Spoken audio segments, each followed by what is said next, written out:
தான் அனுப்பி வச்சோம் அப்படின்றாங்களே. அனுப்பி வச்சவங்களுக்கு மினிஸ்ட்ரியில இடம் கொடுத்தா ஏன் கதறீங்க? தொடவும் விடமாட்டோம், தொட்டா விடமாட்டோம், இதுக்கு முன்னாடி தொட்டவங்களையும் விடமாட்டோம். அவங்க தயவால தான் நம்ம ஆட்சி நடக்குதான். மக்கள் தயவால இந்த ஆட்சி நடந்துகிட்டு இருக்கு. இதுல இன்னொரு முக்கியமான விஷயம், மார்க்சிஸ்ட் கம்யூனிஸ்ட் கட்சி நமக்கு ஆதரவு கொடுத்தது சுயேட்சையா எடுத்த முடிவுன்னு சொல்றாங்க. அதே மாதிரி இந்திய கம்யூனிஸ்ட் கட்சி நமக்கு ஆதரவு கொடுத்தது சுயேட்சையா எடுத்த முடிவுன்னு சொல்றாங்க. இதுல எங்க இருந்து நாங்க தான் அனுப்பி வச்சோம்னா புரியலையே.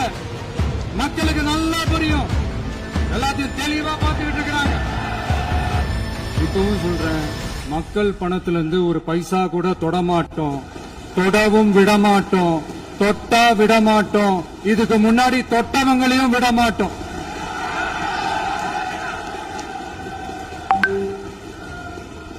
ஒவ்வொரு ஊழலா வெளியில வரும் போலயே